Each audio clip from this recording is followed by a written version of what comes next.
Hi, this is Rohin Dharmakumar, one of the co-hosts of the Ken's 2 by 2 podcast.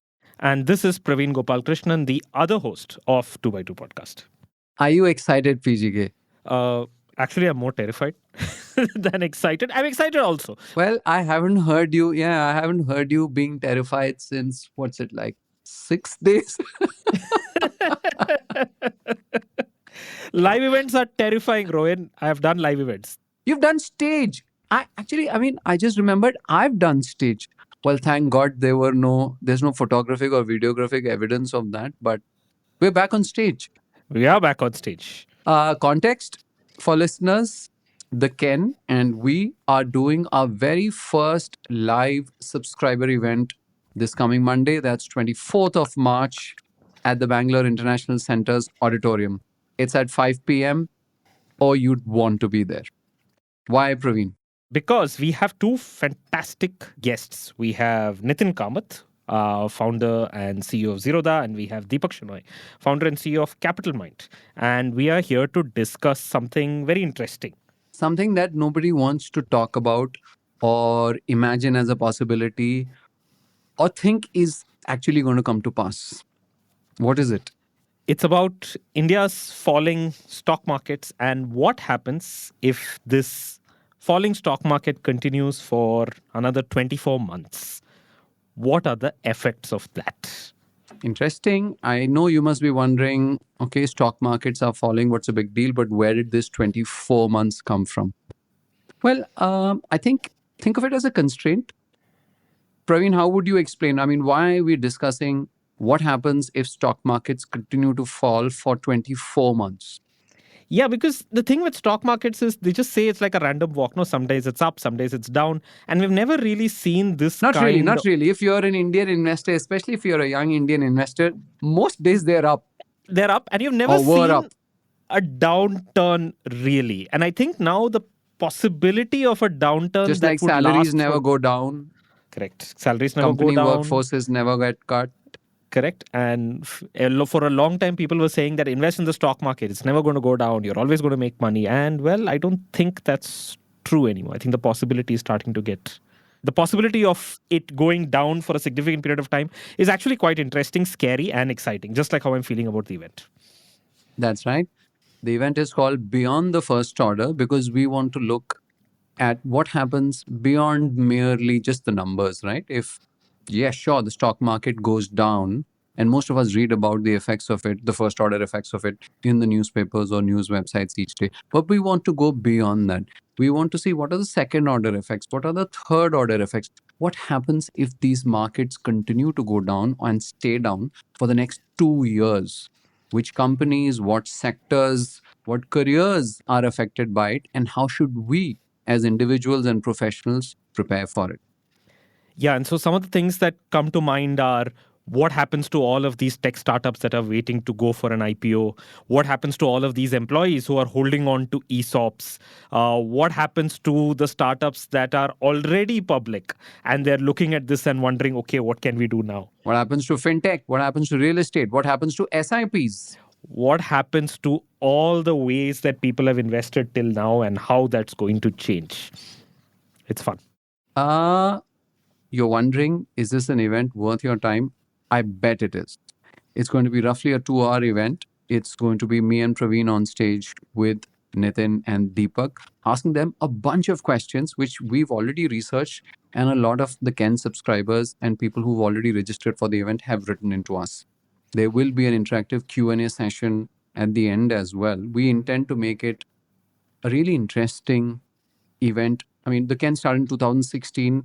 One of the longest running requests that we've got from our subscribers is why don't you do events? And we've always held back from that because we weren't sure really what kind of an event would we do where the event itself would be worth your time and you don't just go there because hey, there's food, networking, other things, right? So we're now doing it in our 9th year. Yeah. And if you're a subscriber of the Ken, tickets for the event are priced at rupees 999. And if you're a non-subscriber, this might be a good time for you to get a subscription because tickets for you are going to be priced at 1999. And this is going to be the first of hopefully many, many events that we plan to do over the next. Not hopefully, for sure. I can tell you. For sure. For sure, events that we're going to do over the next several months and years. Thank you for your time. What do they say? Link is in the show notes. Link is in the show notes. You just have to register there and then we'll send you the link for you to purchase tickets. And if you see us, come to Bangalore's International Center, say hi to us, wave to us from the audience. We'll probably ignore you, but you can try. And it'll be a fun discussion. Praveen. That's Praveen. I'm always around to take your compliments. If you have any criticism, brickbats, you can please direct them at Praveen.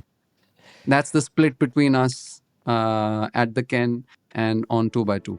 There's a separate type form for that.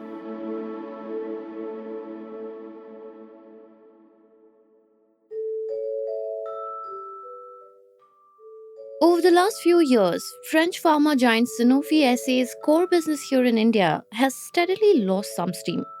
For a company that makes long-time medicine cabinet staples like Allegra and Combiflam, that had to be a tough pill to swallow. So, as its profits started to dip, Sanofi India realized that it needed to shake things up. So, it took a page out of the FMCG playbook. Let me explain. Pharma is slow, complicated, and tangled up in regulatory approvals and compliances.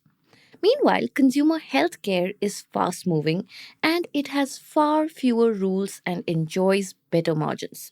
Under the umbrella of consumer healthcare, you will find a plethora of categories and products, all of which claim to improve some aspect of health or well being.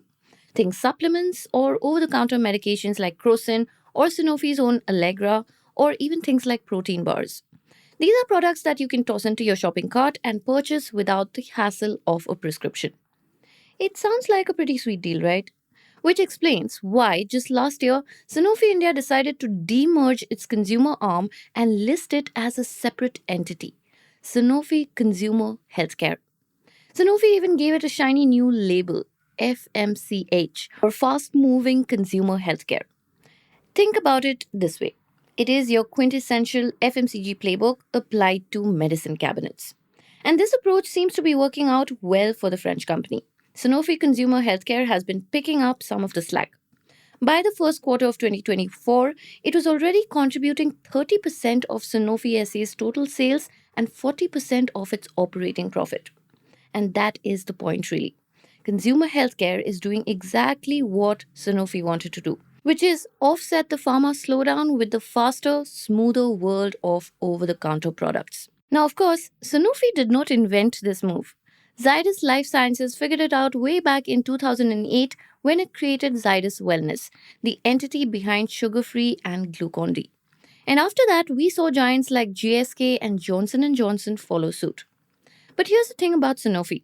Unlike Zydus, which clearly separates its pharma and consumer health businesses, Sanofi kind of blurs the line. A lot of its pharmaceutical products are being recategorized and sold as consumer care.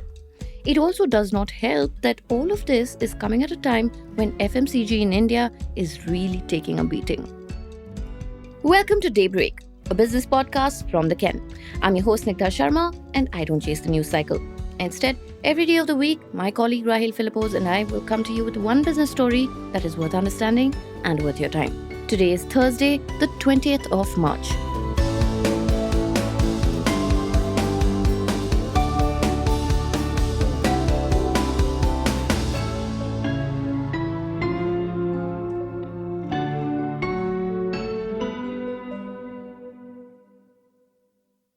Earlier this month, Sanofi India roped in an advertising agency called FCB India for a very specific task.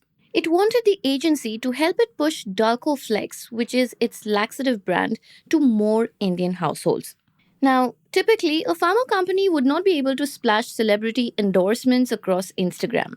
But if it is a consumer healthcare product, suddenly the rules are different. So, Sanofi India's managing director, Rudolfo Rose, said that going down the consumer healthcare route was but natural.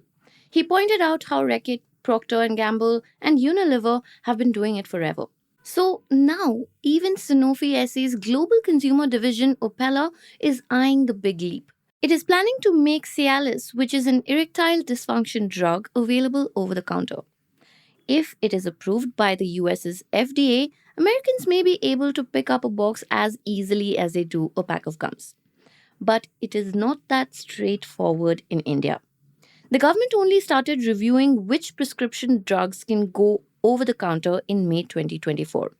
A panel is expected to submit its report any day now, and until then, companies like Sanofi will have to keep recategorizing old medicines as consumer friendly essentials. On a recent earnings call, Sanofi India's Chief Financial Officer Vaibhav Karandikar explained how consumer healthcare has a much better profit margin. Compared to the blended margins, he said that consumer healthcare margins would be at least 8 to 10% higher. And that is not all. The associated costs are significantly lower because A, there are fewer regulatory hoops to jump through, and B, when you sell directly to consumers, you skip the intermediaries. Pharma experts that the Ken reporter Sudeshna spoke to explained how this gives pharma companies a leg up by allowing them to compete directly with D2C brands without the burden of compliance. Now, while Sanofi may not directly rival D2C brands, its consumer division attracts more investor interest thanks to fewer marketing restrictions compared to its pharma wing. And Sanofi is really leaning in on it. Just take Allegra, for example. Until 2011, you needed a prescription to purchase the allergy medication. But now it is an over the counter lifestyle brand with an 80% market share in the respiratory category. Or another example is Combiflam, Sanofi's painkiller. It currently holds 55% of the analgesics market. And these are the kind of brands that Himanshu Bakshi, Sanofi Consumer Healthcare India's managing director, calls love brands. These are products that consumers recognize and ask for by name. These consumer brands, Allegra, Combiflam, Dalcoflex, and a handful of others, ended up outpacing its general medicine line in the first quarter of the last fiscal year. So now you understand why spinning them off into a separate consumer healthcare entity helps Sanofi India. It manufactures its general medicine using a combination of contract manufacturers and its own facility in Goa. But now it is able to fine tune processes specifically for over the counter products, which is also another cost advantage. So now, with the broader over the counter market in India booming, Sanofi wants a bigger piece of the pie. Stay tuned.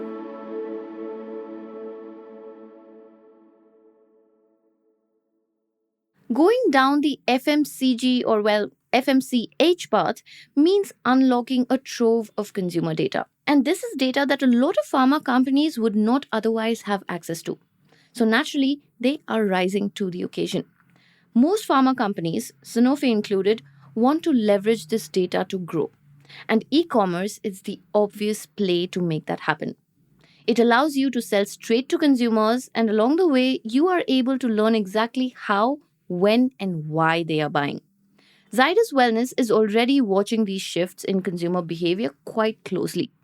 During an earnings call, the company's CEO highlighted how consumer behavior is shifting to one time use packs for freshness and experience. The trade off here is slimmer profit margins, but more opportunities to fine tuning pricing and product strategy. In fact, now Zydus is approaching consumer health a little bit differently. While Sanofi is betting big on its legacy brands, Zydus has been expanding through acquisitions. It bought Kraft Heinz India in 2018, which in turn had bought brands like Complan, Glucon-D, and Nycil into its consumer health fold. Then, in November 2024, it entered the protein snacks market by acquiring Naturel India. Sanofi, meanwhile, is choosing to transform existing pharma products into consumer friendly goods. So, its portfolio spans a broad range: allergy relief, pain management, digestive wellness, cough and cold remedies, vitamins, and also personal care. Meanwhile, its parent company, Sanofi India, still holds on to specialized prescription drugs for severe conditions. Also, turns out India is crucial to these companies. After all, it is home to the sixth largest consumer healthcare market globally. So, what is next for Sanofi's consumer health arm in India? Well, expanding distribution.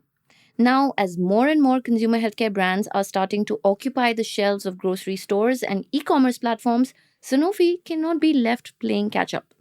Today, most of its over the counter products remain primarily in retail and e pharmacies. But now it is pushing hard to close that gap. There is a lot at stake here. You see, investors are loving the consumer shift. Consumer health spin offs tend to trade at higher valuations than their pharma parents.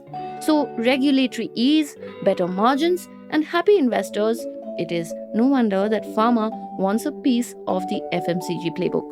And if India's over the counter rules loosen up, expect Sanofi to take the charge.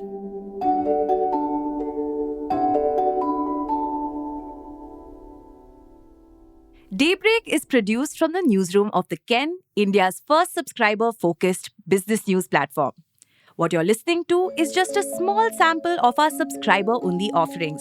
A full subscription unlocks daily long-form feature stories, newsletters, and podcast extras.